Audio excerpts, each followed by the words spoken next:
할렐루야. 아멘. 하나님의 형상, 그것은 곧 그리스도입니다. 이런 제목으로 말씀을 나누고자 합니다. 하나님의 목적이 있습니다. 인간은 인간의 목적을 가지고 살아가고 있습니다만은 우리 인간을 만드신 하나님은 하나님의 목적이 있습니다. 그 하나님의 목적을 우리는 이루어드려야 되고, 그 하나님의 목적은 교회의 목적입니다. 그리고 우리의 신앙의 목적이고 성도의 목적이 될 겁니다. 바로 여러분의 목적이 하나님의 목적인 겁니다. 하나님의 목적은 여러분의 목적입니다. 하나님은 어떤 목적을 갖고 있을까요? 우리가 예수 믿고 천당 간다, 구원받아라, 그런 이야기 가지고는 우리가 주님의 목적을 알기가 어렵습니다. 성경은 벌써 창세기에서 우리 인간을 만들 때 하나님의 형상대로 만들었다고 이야기했어요. 그게 무슨 뜻이냐 하면은, 하나님의 목적은 우리를 하나님의 형상을 입도록 만드는 거예요. 골로새서에 보시면은, 갈라디아서 4장 19절에도 보시면은 우리가 그리스도의 형상을 입기까지 해산하는 수고를 합니다. 그러니까 모든 성도와 사도들의 목적은 한 인간이 하나님을 알고 이 사람이 하나님의 형상을 입도록 해산하는 수고를 하는 거예요. 그것이 목적입니다. 그래서 인간은 이 세상에 육체로 태어났지만 하나님의 형상을 입도록 하기 위해서 하나님은 우리를 만드셨고, 그것이 우리 인간의 목적이에요. 여러분이 하나님의 형상을 입었다면 그것은 완성에 이른 거고 성공한 겁니다. 우리가 생각할 때 창세기에서 하나님의 형상대로 만들었으니까 끝났다, 이렇게 생각하면 안 됩니다. 그 하나님의 형상은 곧 그리스도의 형상입니다. 예수 그리스도는 하나님의 형상이라고 이야기하는 거예요. 그래서 우리는 그러면 누구를 닮아야 되는 거예요? 예수를 닮아야 되는 거예요. 예수는 하나님의 아들이면서도 하나님이십니다. 그것은 무슨 얘기냐면은, 하늘의 하나님이, 하늘과 땅을 만드신 하나님이 이 땅을 예수님에게 주신 거예요.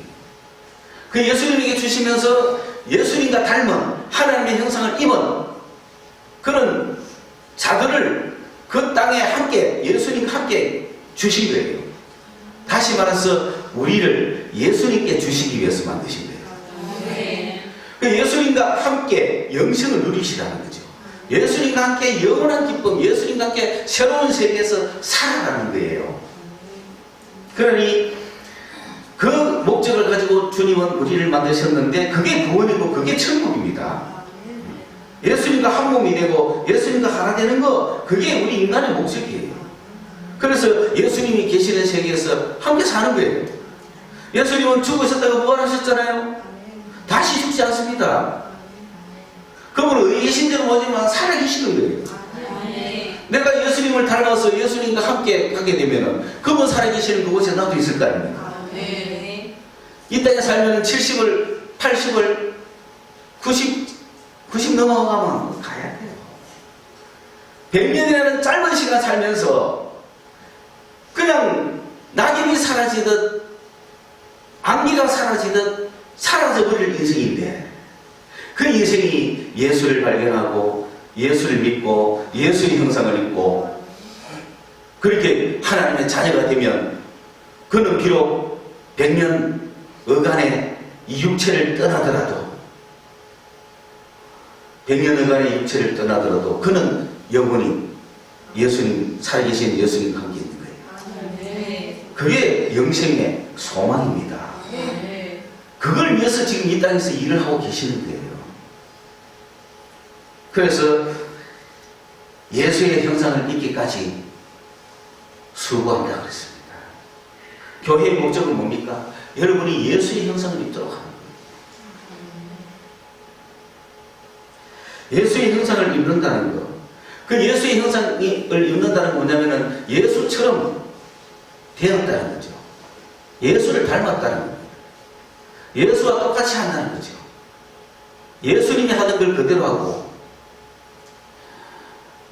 예수의 뜻이 되는 겁니다. 우리가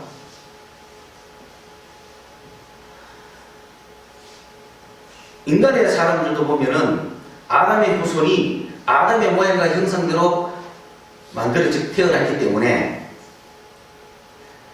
어느 자식인지 보면 알죠. 누구 자식인지. 모양을 보고도 알지만 하는 짓도 보면 알죠. 우리가 하나님의 자녀라면 모양도 그렇지만 하는 행위를 보고 하는 거죠. 내가 예수의 것이라면, 내가 예수 믿는 자라면 표가 나는 거예요. 그게 예수를 닮아가는 거예요. 예수님은 늘 식사하실 때마다 뭐 하셨어요? 식사하기 전에 뭐 하셨어요? 기도하셨죠? 여러분 식사할 때마다 기도합니까? 공중 앞에서도 합니까? 아무 데서도 합니까? 오늘 생략하자 그러지 않습니까? 확실한 예수제라는 거지. 근데 아니 부끄럽다. 내가 예수 믿는 거 표현하면 안 되겠다. 이럴 수 있잖아요. 예수 믿는 사람은 표현해야 되는 거예요. 그게 유니폼이에요. 여러분 어제부로 또 야구가 시작이 됐어요. 한국 야구가 개막을 했어요. 그러면 또 학생들이 난리 나고 청년들이 난리 나고 직장인들이 난리 나고 일반인들이 막 야구에 흥분을 합니다. 그러면은 열성 팬들은 어떻게 갑니까? 예전에는 대구 구장에 들어가면 일루수는 방문팀들이 적군이죠. 방문팀들이 차지하고 거기는 그쪽 응원단들이 있고 3루수에는 홈구장 사람들이 쫙 해서가 홈팀을 응원합니다. 근데 여러분 그것을 나라가 발전하니까 그 관중들이 그냥 가는 게 아니고 뭐 입고 가요? 유니폼 다 그 애가 같은 자기는 경기장에 뛸 것도 아니면서 경기장에 있는 선수가 똑같은 유니폼 입고 막 가잖아요. 그러다가 막 이름까지 시작해가지고 그래 갑니다. 그게 유니폼이죠. 우리는 누구의 유니폼을 입었어요? 예수의 유니폼을 입은 사람들이에요. 근데 그 유니폼 입으면 그 사무총에 가서 홈팀 구장을 같이 막 응원해야 되는데 만약에 여러분 거기에 상대팀 옷을 입고 갈 수 있겠습니까? 가도 되죠? 못 오라는 법은 아니잖아요. 근데 그러면 이쪽 팀에 홈구장에 가가지고 상대팀을 응원한다. 그러려면 내가 어느 팀 소속이라는 걸 표를 내야 되잖아요. 그죠? 이제 한국은 지역 감정이 워낙 심하니까 내가 한국 걸 예를 안 들고 미국 걸 예를 들면 다저스에 LA 다저스가 있어요. 푸른 옷을 입었어요. LA 다저스 옷 입고 머리 쓰고 막 하는데 그게 LA 다저스하고 거의 적수가 되는 팀들이 몇 개가 있어요. 근데 항상 그 뭐 샌디에고 이런 곳은 다저스의 밥이에요. 항상 샌디에고 져요 그냥. 그러면은 내가 샌디에고 팀의 복장을 입고 다저스 구장에 가서 딱 앉아 있으면은 다른 사람들은 다 다저스를 응원하지만은 나는 샌디에고를 응원해야 되잖아요. 그러면은 그냥 보통 옷을 입고 속으로 막 응원해도 되잖아요. 그렇지만은 자기가 샌디에고 팀이라는 걸 알리기 위해서는 유니폼도 딱 입고 막 다른 사람이 다 막 다저스를 응원해도 자기는 샌디에고를 응원해야 될 거 아니에요.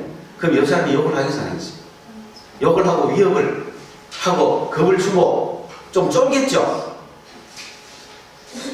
오늘 우리가 이 세상이라고 하는 팀 속에 세상이 많아요? 예수 그리스도인이 많아요? 근데 우리는 누구 유니폼을 입어야 돼요? 예수 유니폼을 입고 나온 거예요 지금 우리는. 그런데 부끄럽습니까? 쪽팔립니까? 아니면 겁납니까? 내가 예수 믿는 게 편안한 게 겁납니까? 겁난 사람이 더 많다니까 지금 우리 훈련이 안 돼가지고. 열성 팬들은 우리 교회는 전부 아니요 가잖아. 근데 대부분 신앙을 그리하여 한 사람들은 예수 믿는 표도 안 돼요. 속으로 믿는데 속으로 응원하면 하면 뭡니까? 가가지고 막 그냥 상대편 옷 입고 가가 막 상대가 다 저 팀 응원할 때 여기 막 응원하고 이래야 되잖아요. 축구할 때 제일 편해요. 축구할 때. 그죠? 같은 팀이 골을 탁 넣으면 와 하죠. 그때는 같이 기뻐 안 해도 표는 안 나요. 근데 우리 팀이 팀이었어. 그럼 어떡하지? 혼자 야 해야 되는데 그렇잖아요. 그때가 제일 힘든 거야. 야구는 그래도 뭐 한 방에 튀기도 속으로 그냥 뭐 안타 쳤구나 그렇게 생각해도 되지만 축구는 골 넣는 순간에 안 뛰면 안 되는 거예요. 그럼 자기가 상대 팀이라는 걸 표고 나잖아요. 표를 내야 되는 거 아닙니까? 표를 내야 되는 거예요. 그러니까 막 두디막 죽은 사람도 있어요. 유럽 축구예요. 그래서 도저히 보잖아요. 우리는 그럼 죽을 각오가 되어 있습니까? 예수 만세 외치다 죽을 각오가 되어 있습니까? 내가 예수 믿는 자는 걸 표현해야 되지 않습니까? 그게 형상을 닮아가는 거지. 예수 형상을 닮은 사람은 기도 안 할 수가 없어요. 예수 유니폼을 입은 사람은 다른 거예요. 만약에 여러분이 지금 예수 유니폼을 입고 이 시간에 등산을 갔다면 주변 사람들이 뭐라고 하겠어요? 욕을 하겠어요? 안 하겠어요? 뭐라고 욕을 합니까? 예배 시간에 너 왜 산에 올라갔냐고 하겠죠?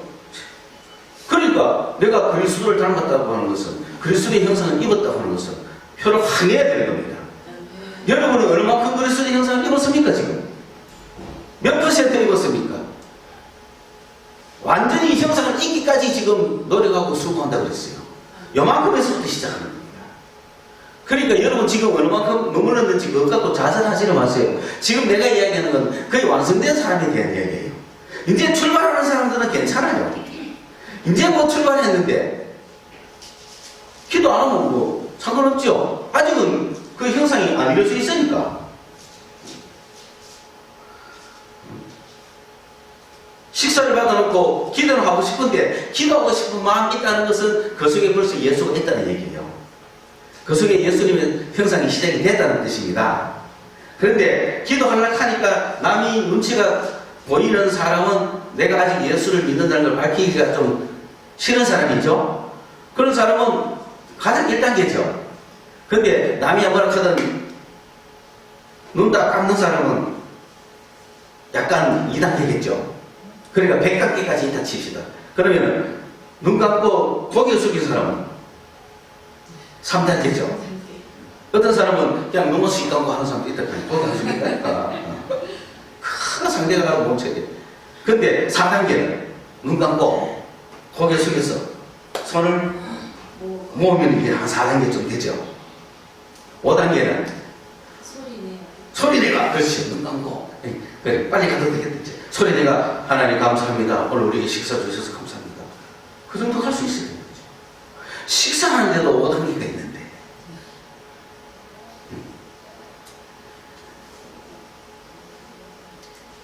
우리가 그리스도를 닮아가야 됩니다. 순교에 이르기까지 가야 되지 않습니까? 왜? 그리스도의 형상을 이루면 내가 이제 장착 그리스도가 내 앞에 보이고 나를 보는 사람이 나를 그리스도를 닮았다고 할 거니까 곧 눈앞에 영생이 있는데 순교가 뭐가 두려워요? 그래서 그리스도를 닮은 사람, 주의 형상을 입은 사람, 예수의 형상을 입은 사람, 저 사람을 보니 예수를 보는 것 같다. 저 사람은 예수의 유니폼을 입었다. 저 사람은 예수 같다. 예수를 닮았다. 예수의 사람이 되었다. 예수의 것이다. 예수에 속했다. 그거를 영어로 크리스찬이에요. 처음부터 예수 믿는 사람을 크리스찬이라고 하지 않았어요. 그냥 나사렛 당 예수 추종자들 뭐 그렇게 불렀어요. 그런데 오늘 안디옥 교회에서 다른 사람이 부르기를 크리스찬이라고 부르는 거죠. 여러분 크리스찬입니까? 표현합니까? 예수를 닮았습니까? 여러분을 보는 사람이 저 사람은 예수쟁이다 라고 말할 수 있습니까? 아니면 교회 나가는지도 몰랐다 그겁니까? 다시금 우리는 한국 사회에서 이 사실을 기억해야 됩니다. 여러분 교회에서만 교인이라고 표현하지 말고 교회에서 만나고 너도 교회 다니냐 하지 말고 여러분이 일하는 일터나 직장에서나 어디에서나 저 사람은 교회 다니는구나, 저 사람은 예수 믿는구나, 저 사람은 예수를 닮았구나, 저 사람은 정말 예수처럼 사는구나, 그런 예수의 형상을 보여주는 사람이 되어야 됩니다.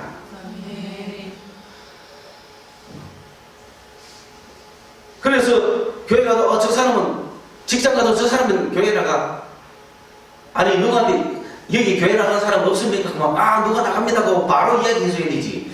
글쎄요, 나가는 사람 아무도 없는 것 같은데, 근데 저 사람은 착한 거 보면 교회 나가는 것 같아. 알고 보면 절에 나가고 그래서 이래가 되겠습니까? 예수 믿는 사람이 어디 가든지 차라리 나 예수 믿습니다 하고 시작하는 게 좋아요. 그걸 숨기다 오늘 우리나라 교회가 이 모양이 된 거 아닙니까? 왜? 내가 예수 믿는다고 말하면은 내가 예수 믿는 자처럼 살지를 못하니까, 내가 교회 나간다고 하면 부끄럽단 말이죠. 내가 교회 나간다고 하면서 예수 믿는다고 하면서 그렇게 내가 살 자신이 없고, 내가 나쁜 짓 하고 살아야 되니까 내가 예수 믿는다는 말도 못하고 교회 나간다는 말도 못하는 거죠. 그러나 내가 정말 예수를 형상을 닮아가는 자라면 내가 예수 믿습니다 그렇게 소문을 내고 당당하게 했어야 되는데, 숨기니까 이 사람은 직장에 가면 예수 믿는 사람이 아니고 교회에 오면 예수 믿는 사람이고, 이래가 됩니까? 그런 시대를 교인의 시대라고 말할 수 있어요. 우리 가스펠 투데이에서 최근에 인터뷰하신 김상근 KBS 이사장 하시는 목사님 인터뷰를 보면은 그런 이야기 합니다. 이제 교인의 시대는 갔다, 크리스찬의 시대가 왔다. 그 무슨 뜻입니까? 교회만 나온다고 되는 게 아니라는 거죠. 교인의 시대는 같습니다. 교회에 나오면 교인입니다. 종교인이죠. 전에 가면 불교인이고, 교회에 나오면 기독교인이고, 그렇습니다. 교인의 시대였습니다. 교회에 나오면 됐죠. 교회에 나오가 그리스도 형상 안 닮아도 돼요. 교회에 나오면 교인인 줄 아는데 직장 가면 예수 믿는지 몰라. 그러나 내가 예수의 형상을 닮았고 크리스찬이라고 불렸다면 어디에 가도 크리스찬 아닙니까? 어디 가도 유니폼이 표가 난단 말이에요. 세상 유니폼은 막 붉은데 우리는 파란 옷을 입고 가는 거예요. 그럼 저 사람은 교인이네, 표가 딱 나야 되잖아요. 그게 크리스찬이라고 하죠. 지금 교인의 시대는 갔다, 크리스찬의 시대가 왔다. 그럼 여러분 예수 그리스도로 옷 입어야 되지 않습니까? 그러면 예수 믿는 표가 나야 되지 않습니까? 예수의 성품을 닮아야 되지 않습니까? 그렇죠? 그렇지 않고는 교인 시대는 갔어요. 교회 나온다고 되는 게 아니에요. 교회가 얼마나 엉망인 곳이냐, 그 신문에서는 또 그런 취재도 했어요. 뭐라고 했냐, 최근에 버닝썬 사태가 난리가 나는데 그게 문제가 아니고 그 동명성을 구해서 더 난리라는 거예요. 그거 구하고 싶어가지고. 그런 타락한 세상이 지금 있습니다. 우리가 교회가. 문제는 김 집사가 박 집사로부터 그걸 받았다는 거예요. 우리 교회는 송 집사, 장 집사밖에 없어갖고 우리 교회는 그런 사람 없어요. 우리 김 집사, 박 집사가 없어요.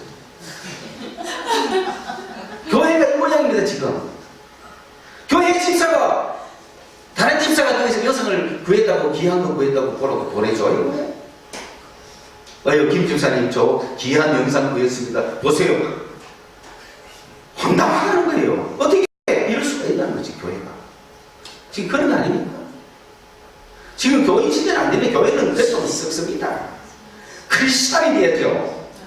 예수를 닮아야죠. 예수를 요만큼이라도 닮아야죠. 예수 믿는 표라도 내야죠.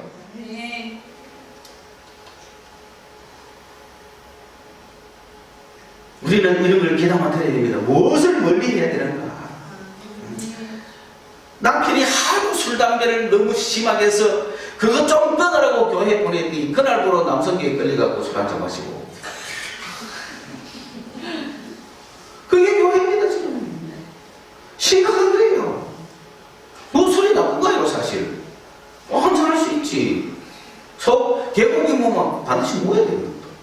그러나 시험에 들지 않게 해야 되고, 교회는 진리성을, 순수성을 지켜야 되는 거예요. 세상에 수많은 사람이 세상적인 걸로 중독이 됐을 때 어떻게 그들을 이끌어낼 수 있습니까? 교인들은 더 많이 중독되어 있지 않습니까? 중독을 끊을 수 있는 힘은 피조물을 의지하지 마라. 창조자를 기억하라. 세상을 만드신 하나님을 바라보라는 거지. 만들어진 세계를 바라보면 중독될 수밖에 없다는 거죠. 만들어진 세계를 갖고는 중독을 끊을 길이 없다는 거예요. 만들어진 세계에 중독되지 마세요. 만들어진 피조물보다 그것을 만드신 하나님을 사랑하세요. 그러면 중독은 사라지는 거예요. 아무리 중독이 강해도 마약 피조물입니까? 창조적입니까? 피조물이잖아요. 마약 여러분 한 번씩은 해볼 필요는 있다고 봐요. 왜? 그래야 이걸 끊고도 내가 주님을 정말 사랑할 수 있나, 그리스도의 형상을 내가 이룰 수 있나 한번 대결해 봐야 될 거 아니에요. 아무리 믿음 좋아도 뭐 오늘 한 개씩 주고는 그 질로 갚는 사람이 있을 거예요. 이걸로 시험을 해봐야 돼요. 옛날 공산주의들이 막 돌았을 때는 총을 갖다 대가지고 너 예수 믿을래 살래? 안 믿을래? 예수 믿으면 죽이고 예수 안 믿겠다 하면 살려주겠다 하는 데서 나는 예수 믿겠습니다 하고 방방 쏟았다면 오늘 마약을 갖다 놓고 한 개 미 보면서 먹으라. 자, 뭐 보고 이걸 버릴래? 이거 버리고 주님을 택할래? 아니면 이거 먹고 영원히 살래? 그렇게 물었을 때 나 이게 좋아요. 그걸로 시험해야 될 것 같아요. 주님의 형상을 이룬 사람은 맛보고도 뭐 그냥 밀가루 먹었냐? 그래야 되지. 만들어진 세상을 좋아하고 그게 마음 뺏길 이유가 어디 있습니까? 인간이 만들어 놓은 그 게임에 빠져서 세상을 흡입할 것입니까? 그 게임, 그거 겨우 막 아슬아슬하게 해가지고 이기고 지고 돈 수없이 넣고 세상에 만든 어떤 것도 중독하게 만들지만은 그 중독에서 빠져나올 수 있는 유일한 방법은 창조자를 기억하는 겁니다. 예수 이름을 부르는 거예요. 주를 사랑하겠다고 마음 먹는 거예요. 마음 여기까지 세상 사랑하는 마음이 물들어가지고 주님을 사랑하는 마음이 하나도 없다 할지라도 주 예수를 사랑하겠다고 마음 먹기 시작하고 내가 이 중독을 벗어나겠다고 마음먹으면 다시 회복되기 시작하는 거예요. 그게 우리의 마음이에요.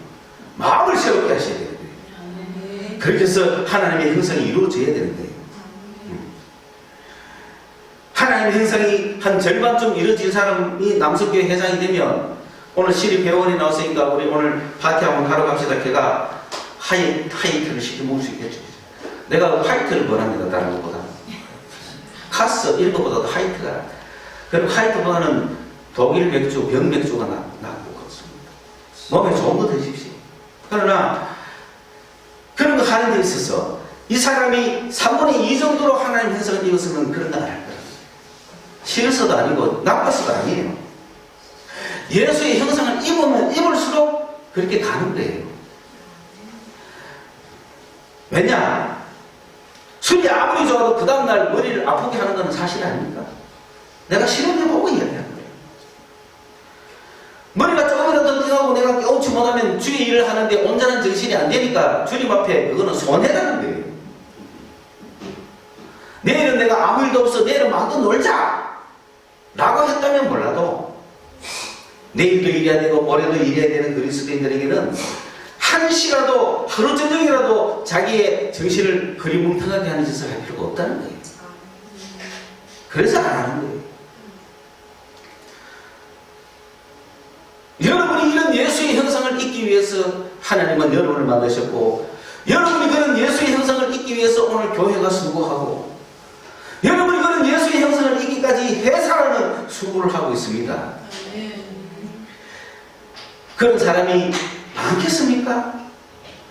교회가 그런 사람이 한 명, 두 명, 세 명이 생기가 큰 무리가 모이는 거지.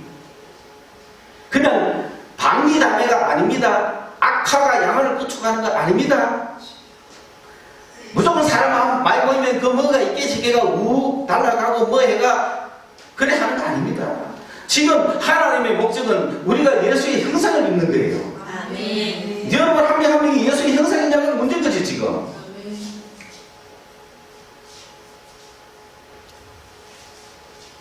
그게 크리스찬입니다. 예수쟁이라는 것이 크리아티누스, 크리스티아누스. 그게 뭐냐면 바로 그거에 속한 그런 거죠. 그리스도의 것. 여러분은 저 사람은 예수쟁이다 라고 안디옥 교회에서 처음 불려졌습니다. 그때부터 지금까지 크리스찬들입니다. 한 2000년간 우리의 이름은 크리스찬입니다. 크리스찬이라는 뜻은 뭐냐? 그리스도를 닮았다는 뜻이에요. 그리스도께 속했다는 뜻이고, 그리스도의 제자라는 뜻이고, 그리스도의 것이라는 거예요. 유니폼으로 치면은 그 팀의 옷을 입었다는 거예요. 그러니까 그리스도처럼 우리가 살고, 그리스도처럼 마음을 가지고, 그리스도처럼 행동하고, 그 모습이 그리스도인이 됐다는 겁니다. 이런 교회가 어디 있었느냐? 안디옥 교회가 그런 교회예요. 안티오크 교회가 어떻게 해서 생겼냐? 안디옥은 그 당시 로마에서 3대 도시입니다.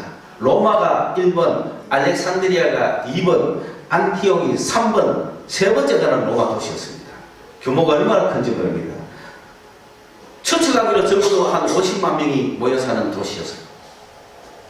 대단한 도시입니다. 3대 도시인데 그 안디옥에, 그 로마의 부국의 나라에 예루살렘에서 흩어진 자들이 그렇게 갔죠. 그 흩어진 자들이 키프로스도 가고 안디옥도 가고 여러 곳으로 흩어졌는데 페니키아로 흩어지고, 다시 말하면 예루살렘에서 스데반이 죽으니까, 스데반을 죽이니까 이 사람들이 무서워서 도망간 게 아닙니다. 스데반이 죽이니까, 스데반을 죽였는데 다른 교인 못 죽이겠는 거죠. 스데반도 죽였는데 가장 강력한 신실한 성도, 그의 예수님을 닮은, 그의 예수님과 같은 성품을 가진 크리스찬 중에 크리스찬인 스데반을 죽였는데요. 다른 스데반보다 약한 성도들 못 죽이겠어요? 그러니 막 박해를 한 거죠. 그래서 이 성도들이 흩어졌는데 페니키아로 흩어졌죠. 페니키아는 그 지중해 쪽으로, 바다 서쪽으로 페니키아로 흩어지고, 또 바다 서쪽이 뿐만 아니라 지금 막 그 유럽으로 그 난민들이 가듯이 지중해 배를 타고 저쪽 유럽으로 건너가는 거죠. 그 중간에 키프로스라고 하는 섬이 있는데 그 키프로스로도 도망을 가고, 또 나머지는 육지로 저 터키 쪽으로 올라가면서 안디옥까지 도망가고, 이렇게 크게 세 군데로 흩어졌단 말입니다. 세 군데로 흩어진 자들 중에서 키프로스로 갔던 자들 중에서 몇몇이가 안디옥을 간 거예요. 안디옥을 갔는데 문제는 안디옥으로 바로 간 사람들이 거기서 예수를 전하지 않았습니다. 안디옥을 바로 간 사람들은 거기에 있는 유대인에게 예수를 전했어요. 그런데 키프로스에 있던 키프로스에 있던 유대인들이, 이 키프로스인들이 안디옥에 가가지고는 이방인들에게도 예수를 전한 거예요. 이방인들에게도. 왜? 그들은 유대인들을 잘 알지를 못하니까. 그래서 역사는 이주해온 자들에 의해서 일어납니다. 토박이들로부터 역사가 일어나지 않습니다. 이주해온 자들이 역사를 일으키는 거예요. 왜? 그들은 본거지가 없으니까 이판사파이잖아요. 그들은 목적이 뚜렷하잖아요. 우리 남쪽 사람들은, 자기 고향 사람들은, 촌의 사람들은 열심히 해도 그만, 아해도 그만이잖아요. 먹고 살잖아요. 근데 외지에서 들어온 사람은 뭐 해야 먹고 살아요? 일해야 먹고 살잖아요. 열심을 다해야 먹고 살잖아요. 그게 부자가 되죠. 6.25 때 북한에서 내려온 사람들은 남쪽에 본거지가 없잖아요. 근거지가 없잖아요. 그러니까 얼마나 열심히 일하겠어요. 6.25 때 북한에서 예수 믿은 사람들은 남쪽에 내려오면은 뭘 잘하겠어요? 예수만 잘하는 거예요. 남쪽에서 예수 믿는 사람은 안전해요. 저는 이유가 별로 없는 게 아니라 전부 다 아는 사람들이고, 굳이 안전해도 그냥 특별하게 문제도 못 있거든요. 그러나 예수 믿는 사람이 북한에서 남쪽 내려왔을 때 그는 먹고 사는 문제도 있지만 가는 곳마다 만나는 사람마다 뭘 전할까요? 예수를 전하는 거예요. 그래서 부흥의 역사가 일어나는 겁니다. 무빙 피플에 의해서 일어나는 겁니다. 안디옥에 온 무빙 피플이 이방인들에게, 다시 말하면 헬라인들에게, 헬라 말을 쓰는 사람들에게 복음을 전했습니다. 놀랍게도 그들이 믿었던 거죠. 그래서 안디옥의 교회가 형성이 됐습니다. 안디옥 교회가 어떤 교회인가? 그 안디옥 교회가 형성됐다는 이야기를 듣고 바나바를 보냈습니다. 바나바라는 인물이 있는 거예요. 그래서 바나바가 가보니까 이 사람들이 정말 하나님의 은혜가 그 속에 있더라는 거죠. 자기 인간의 힘으로 예수를 믿을 수 없어요. 하나님의 손이 함께 해줘야 예수를 믿는 겁니다. 그래서 하나님의 은혜를 받아가지고 예수를 알게 된 거예요. 그게 너무 좋아서 이거 맞다. 그러니까 여러분 다음에 누가 와가 다른 말을 하거나 어떤 상황이 생겨도 마음을 굳게 해가지고 예수께 꼭 붙어 있으십시오. 예수 안에 오래 머무르십시오. 예수처럼 되십시오. 예수의 유니폼을 입으십시오. 그렇게 바나바가 막 고민을 했단 말입니다. 그러니 막 그게 이제 예수 안에서 떠나가지 않고 예수도 믿었다가 다른 신도 섬겼다가 하지 않는다는 거죠. 그리스도께 마음을 다 주라는 거죠. 어지간하면은 태양신에게 로마 근동에 또는 고대 근동의 모든 신들에게 막 가서 예수도 믿고 그것도 막 제사 드리고 뭐 빌만도 한데 다 걷어치우고 오직 예수께만 마음을 주라는 거죠. 그래서 이들은 전적으로 예수만 섬긴 겁니다. 이 교회의 사람들은 바나바 덕분에 전적으로 교회를 섬기고 있으니까 교인들이 숫자가 자꾸 늘어나니까 이들을 더 그리스도의 형상을 있게 해야 되지 않겠어요? 말씀을 가르쳐야 됩니다. 말씀을 가르쳐야, 주님은 말씀이잖아요. 그러니까 말씀을 가르쳐야 그리스도를 닮아가죠. 그래서 말씀을 가르치기 위해서 자기가 사울을 생각했습니다. 옛날에 성령 충만하던 사울. 예루살렘 교회에서 팽당한 사울. 예루살렘 교회에서는 사울 안 써줬습니다. 그래서 길리기아 다소 자기 고향에서 소리 소문도 없이 있었던 그 사울을 바나바가 찾아러 갔습니다. 원문 표현이 정말 재밌는 건 뭐냐면은 집집이 찾아냈다는 탐문을 했다는 거죠. 사울을 찾기 위해서. 어디를 보고 혹시 사울 있습니까? 사울 있습니까? 사울 어디 있습니까? 사울을 봤습니까? 혹시 사울이라는 사람 아십니까? 찾아내겠다는 거예요. 다소에 가지고 얼마나 간절했으면. 교회는 그래야 되는 거예요. 일꾼들을 그렇게 찾아야 되는 거예요. 그러니까 사울을 만났어. 드디어 감사하게도 그 사울을 만나고 사울을 데리고 왔습니다. 사울을 데리고 가서 함께 말씀을 가르쳤습니다. 말씀을 가르쳤더니 1년간을 풀로 가르쳐 풀타임을 한 거죠. 1년간 뭐 8개월 하다 6개월 하다 간 거 아닙니다. 1년을 만기로 채웠다 그랬어요. 1년을 풀로 가르치니까 거기에 있는 안디옥 교회 교인들이 큰 무리가 가르침을 받았던 거죠.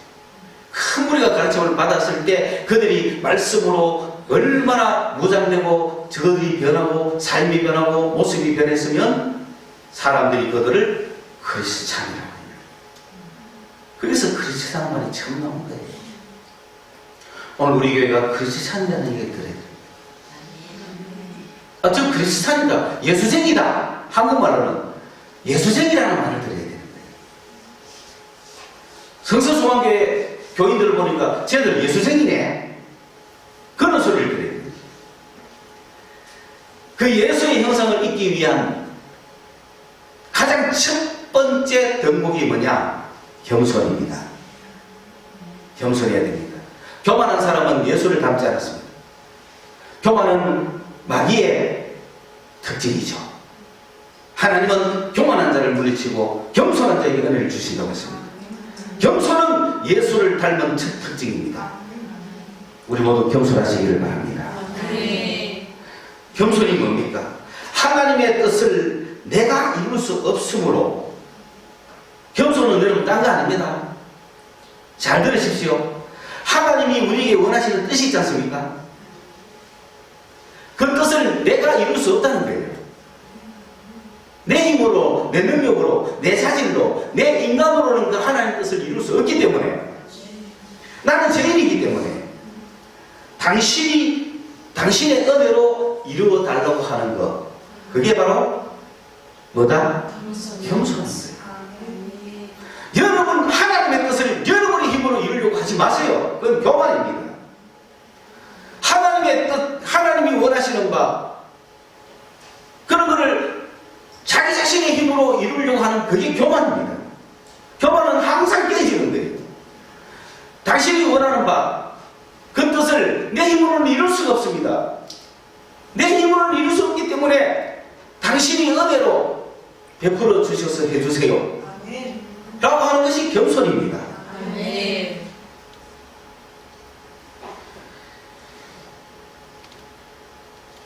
풀리처라고 하는 영국의 유명한 신학자가 있습니다만은, 신학생이 그를 찾아가서 이렇게 이야기합니다. 어떻게 하면은 내가 목회에 성공할 수 있겠습니까? 그때 그 신학자가 이렇게 이야기합니다. 영국에서 내가 가장 보잘것없는 존재라는 걸 인정하십시오.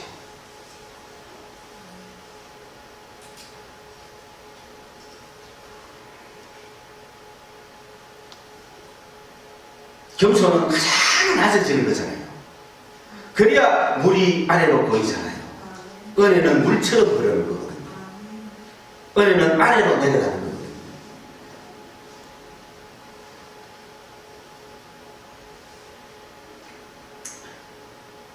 저는 더 많은 예화를 들지는 않겠습니다. 우리 교회는 가장 보잘것없는 교회입니다.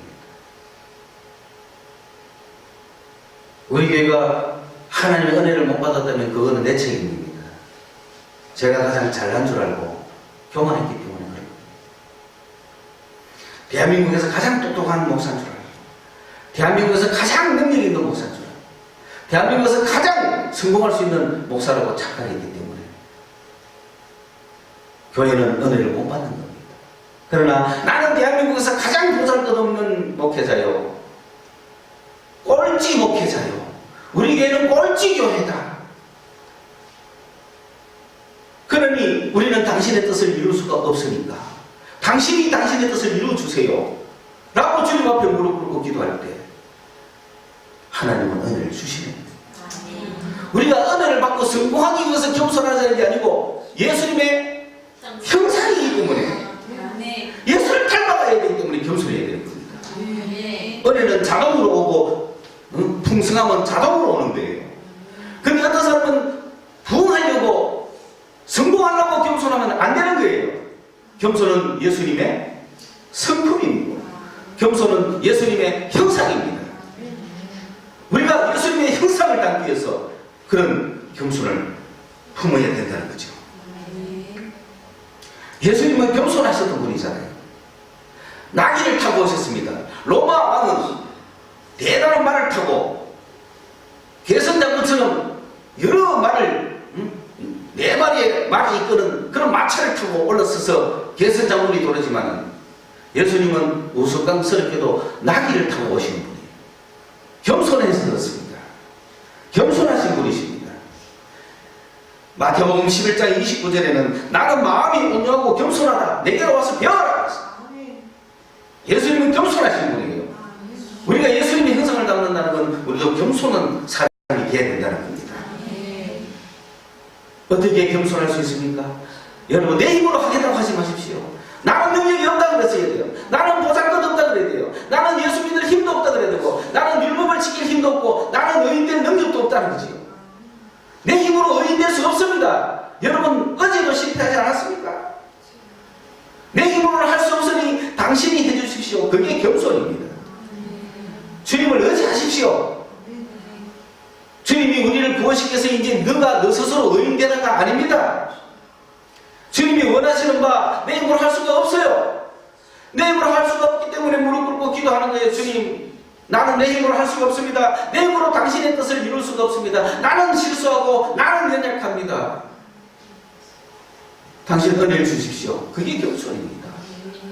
내 힘으로 주여 내일부터 내가 잘해보겠습니다. No! 다음부터 내가 할게요. No! 나는 할 수 없다는 걸 고백해야 돼요. 그게 겸손이에요. 나는 할 수 없으니 당신이 해주세요. 오래 이 공부는 내가 할 수 있다고 생각하면 막 자신감이 충만하잖아요. 안 됩니다. 나는 할 수 없다 해야 내가 가슴을 찢죠. 내가 못합니다. 주님, 나는 못합니다. 나는 못하니까 당신이 해주세요. 그게 겸손인 겁니다. 그게 주님의 형상입니다. 그 주님의 형상을 닮으셔야 되는 거예요. 여러분은 생소한 노래일 수 있으면 이 노래 가사가 오늘 우리의 겸손에 대한 얘기를 잘 표현해 주는 것 같아요. 주여, 우리는 약합니다. 우리는 오늘 힘겨워합니다. 주 뜻 이루며 살기에 부족합니다. 우리는 연약합니다. 우리는 넘어집니다. 또 하루 실수합니다. 주의 긍휼을 구하는 죄인입니다. 우린 주만 바라봅니다. 이게 겸손을 잘 보여주는 찬송이에요. 이 같이 한번 불러보겠습니다.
구하는 죄인입니다.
죽기까지 회사하는 수고를 쉬지 않으시는 주님, 우리가 세상에 묻혀 살다가도 우리를 주님의 형상 만드시기 위하여 오늘도 회산의 수고를 하는 주님을 바라봅니다. 우리를 반드시 이루어 주실 것입니다. 우리는 초라하고 보잘것없습니다. 우리는 가장 못한 자들입니다. 우리는 능력이 없습니다. 우리가 착하고 살았던 거 용서하시고 우리는 아무것도 이룰 수 없음을 고백합니다. 당신의 뜻, 당신의 은혜로 이루어 주시옵소서. 예수님 이름으로 기도드리옵나이다.